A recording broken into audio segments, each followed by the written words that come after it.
Republic Bharat के digital platform पे आप सबका स्वागत है।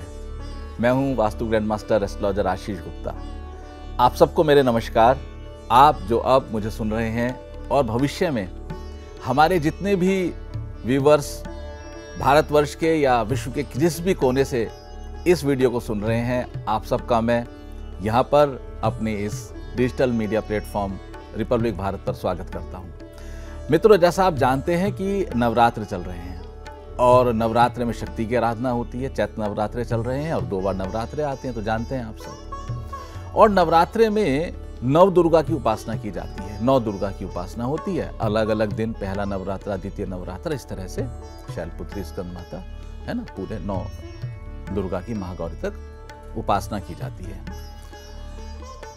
आज जो मैं कुछ अलग आपसे चर्चा करने जा रहा हूं और जो बहुत विशेष है आप सबके लिए, वो मैं चर्चा करने जा रहा हूं कि ये जो नव दुर्गा है, शक्ति का स्वरूप है, माँ भगवती है और कुलदेवी, ये क्या है? कुलदेवी क्या है?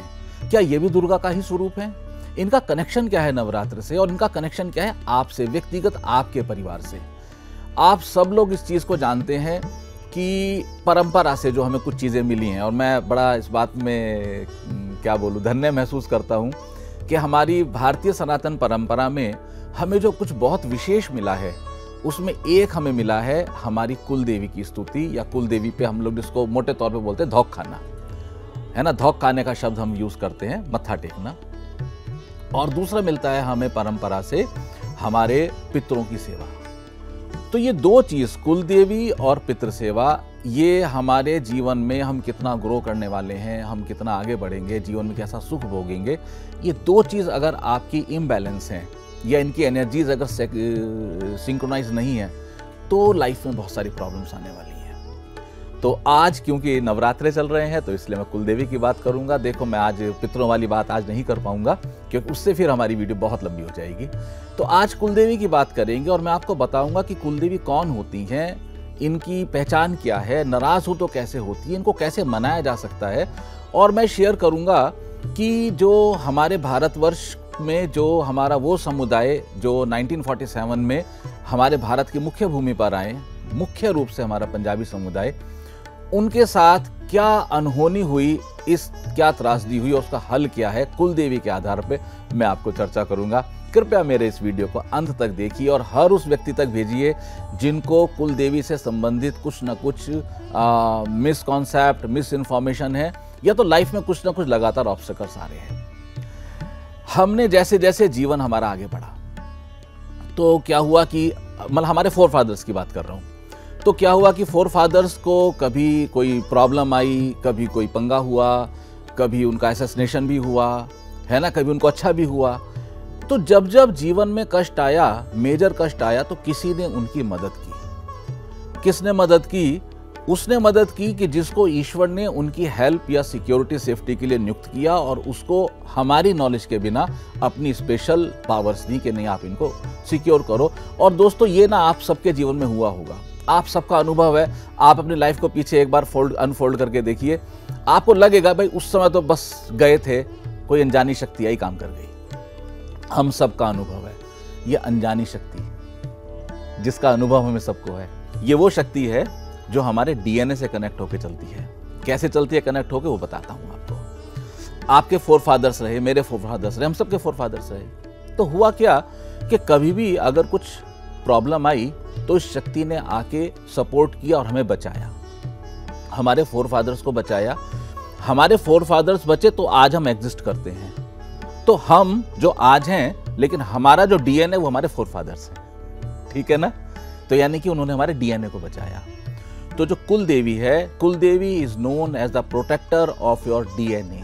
हमारे डीएनए को जो प्रोटेक्ट करती हैं वो हमारी कुलदेवी है। ये कुलदेवी जो हुई है, ये एक समय में शक्ति के रूप में ये इन्होंने यहाँ पर या तो जन्म लिया है या अवतरण लिया है। और जब हमारे फोरफादर्स को बेनिफिट हुआ, सिक्योर्ड हुए, तो उन्होंने वहां पर रेगुलरली जाना, उनको थैंक्स पे करना, रिगार्ड्स पेइंग करना, मत्था टेकना, धौक खाना शुरू कर दिया। और वो एनर्जी क्लब होती गई, क्लब होती गई, क्लब होती गई। आप उत्तर प्रदेश की तरफ जाइए, पश्चिम उत्तर प्रदेश की तरफ, आपको बहुत बहुत परिवार मिलेंगे। देखिए, मैं यहाँ पे जातियों की बात बिल्कुल नहीं कर रहा हूँ, मैं सिर्फ भारतीयों की बात कर रहा हूँ। आपको हर वर्ग के, हर समुदाय के लोग मिलेंगे जो शाकुंभरी देवी जिनकी कुल देवी है वो मत्था टेकते हैं।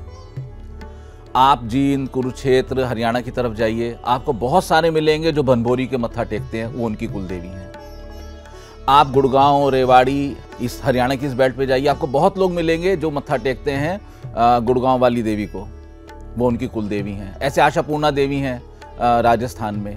मेरे एक क्लाइंट है शाहजहाँपुर में, उनकी कुल देवी आशापूर्णा देवी हैं राजस्थान की। तो इस तरह से लगभग पूरे भारत में ये कुल देवी वो शक्ति है जो हमारी प्रोटेक्शन करती है। इससे पहले कि आप नवरात्र में नव दुर्गा को अपने घर बिठाएं, मेरा आप सबको अनुरोध है कि आप अपनी कुल देवी को मत्था टेकना बिल्कुल शुरू कर दीजिए। यदि आप कुल देवी को मत्था नहीं टेकते हैं तो इसके कष्ट क्या होते हैं? इसकी सबसे बड़ी प्रॉब्लम होती है कि आप और आपका परिवार स्लोली एंड ग्रेजुअली उस प्रोटेक्शन अम्ब्रेला से आउट होते जाते हैं। और आप प्रोटेक्शन अम्ब्रेला से आउट हुए तो भाई फिर तो सूरज की किरणें आपके ऊपर लगने वाली हैं, सनबर्न होने ही वाला है। ये दिखता कैसे है जीवन में? ये दिखेगा आपको या तो लाइफ में वन या अदर प्रॉब्लम लगातार चलती रहेगी। अगर आपको लगता है कि आपके बच्चे रेडी हैं शादी के लिए लेकिन विवाह नहीं हो रहा है, कुलदेवी प्रॉब्लम होने की पूरी संभावना है। आपको लगता है कि शादी तो हो गई, संतान नहीं हो रही है, कुलदेवी प्रॉब्लम होने की पूरी संभावना है। आपको लगता है कि आपके दादाजी का जो व्यापार था उसके बाद ग्रेजुअली कमी आई है, कुलदेवी रुष्ट होने की पूरी पॉसिबिलिटीज है। आपको लगता है कि आप जितना एफर्ट्स डाल रहे हैं, जो आपकी स्किल लेवल है, जो आपकी नॉलेज लेवल है, उस ग्राउंड पे आपको रिटर्न्स बैक नहीं है। पूरी पॉसिबिलिटी है कि कुलदेवी की जो फ्रीक्वेंसी है वो आपसे मिसमैच हो गई है, पूरी फ्रीक्वेंसी है। अगर आपको ऐसा लगता है कि आपके बच्चे कंपटीशन क्लियर नहीं कर पा रहे, ऑल्दो वो कैपेबल हैं और वो उतनी मेहनत भी कर रहे हैं, तो कुछ एंगल्स हैं। इसमें एक एंगल और है कि अगर आपको लगता है कि आपके घर में रेगुलर कुछ ना कुछ लड़ाई झगड़ा बना रहता है, डिफरेंस ऑफ ओपिनियन है, कुछ ना कुछ पंगा, मतलब कि पॉजिटिव एनवायरनमेंट नहीं है घर का, तो कुलदेवी की प्रॉब्लम है। तो आपको अपनी कुलदेवी के पास जाना चाहिए। अब कई बार लोग कहते हैं साहब हमें तो पता ही नहीं कैसे जाएं, या हम कहाँ जाएं, या हमारी कुलदेवी कौन है। कुलदेवी कौन है का जवाब देता हूँ, फिर कैसे जाना है उसका जवाब देता हूँ। देखिए, अगर आप निश्चित कर लें कि हमें कुलदेवी पे जाना है तो आप अपने घर के बड़ों से बात करो, जो आपकी मतलब जो मेल फैमिली है उसकी बात कर रहा हूँ। तो कोई दादी होंगी, कोई चाची होंगी, कोई बुआ होंगी, और उनसे आप बात करें।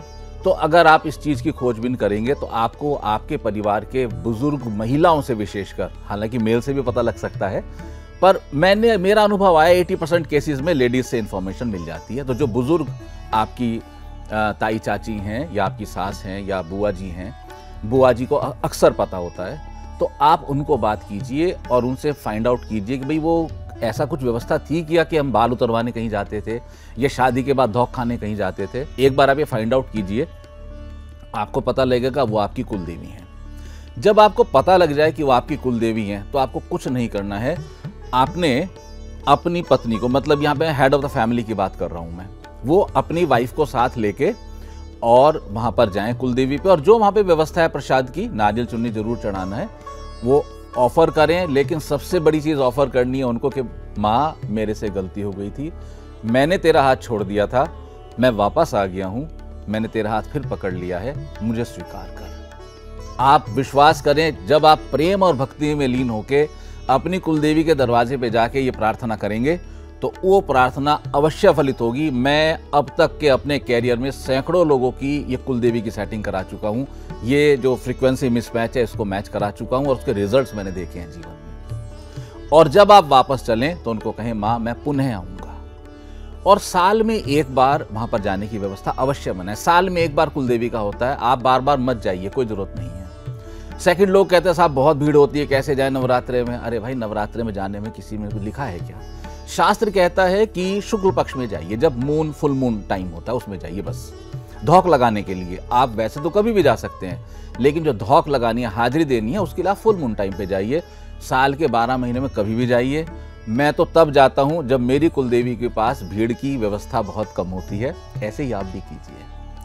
यहाँ अगर मैं अपने भारतवर्ष की एक बहुत बढ़िया मेहनती समुदाय, पंजाबी समुदाय की अगर चर्चा नहीं करूँ तो मैं अपनी इस वीडियो के साथ न्याय नहीं कर पाऊंगा।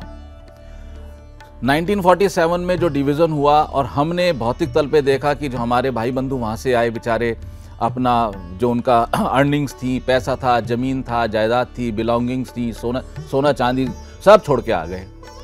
लेकिन मैं इसको ऐसे नहीं देखता हूँ। मैं ऐसे देखता हूँ कि उन्होंने पैसा तो फिर कमा लिया, मकान तो उन्होंने फिर बना लिए, पैसे की कोई किल्लत नहीं उनके पास। उनके सामने जो सबसे बड़ा कष्ट आया वो आया कि वो उस धरती पर अपने पितृ और अपनी कुल देवी को छोड़कर आए, और ये सबसे बड़ा डिजास्टर है। तो जैसे मैंने पहले निवेदन किया, पितरों की बात मैं अपनी आगे किसी फिर और वीडियो में करूंगा। आज कुल देवी की बात। माँ अपने बच्चों का ख्याल रखती है, और मैं आप सबको बताना चाहता हूं कि मेरे हर वो भाई बहन जो 1947 में माइग्रेट होके भारतवर्ष मेन लैंड पे आए हैं, उनकी जो कुलदेवी, मेरे पास कई क्लाइंट है जिनकी कुलदेवी हिंगलाज भवानी है बलूचिस्तान वाली, या जिनकी कुलदेवी माँ शारदा है पीओके वाली।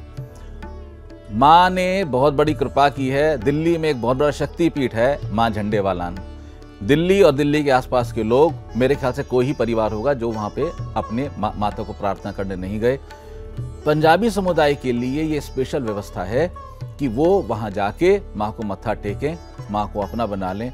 मेरे बहुत सारे पंजाबी क्लाइंट्स को मैंने हाजिरी देकर वहाँ भेजा है, और वहाँ पर उनकी चीज़ें रेगुलरेट हुई हैं कुलदेवी के आधार पे। अब वो हर वर्ष वहाँ पे जाते हैं और जीवन में वो बहुत अधिक आनंद कर रहे हैं। आप जीवन में यदि सब कुछ चाहते हैं, शांति चाहते हैं, आनंद चाहते हैं, प्रॉस्पेरिटी चाहते हैं, लक्ष्मी जी चाहते हैं, तो कृपया अपनी कुलदेवी से मुंह मत मोड़िए। वो आपकी वेट कर रही है, वो आपको पुकार रही है, वो ऐसे बाहें पसार के पुकारती है। आप जाइए अपनी कुलदेवी के पास, कुलदेवी को सिर्फ इतना निवेदन कीजिए कि माँ, मैंने हाथ छोड़ा था, मुझसे गलती हुई, मुझे क्षमा कर, मुझे मेरी पत्नी मेरे बच्चों से स्वीकार कर। और फिर आप वहाँ पर जाने लगिए, और मैं आपको विश्वास दिलाता हूँ कि आप कुछ ही समय में पाएंगे, मतलब कि साल 1.5 साल लग सकता है, इतने समय में आप पाएंगे कि जीवन की वो बहुत सारी प्रॉब्लम जो अटकी रहती थी, जो सुलझती नहीं थी, वो अब सुलझना शुरू हो गई। आप सबका बहुत बहुत धन्यवाद। आपका कोई भी प्रश्न है इस संदर्भ में तो कृपया मुझे कमेंट बॉक्स में जाकर लिखिए। मुझे आपको उत्तर देने में, मैं पूरी कोशिश करूंगा उत्तर देने की, बहुत खुशी होगी। आप सबका बहुत बहुत धन्यवाद। नारायण हरि।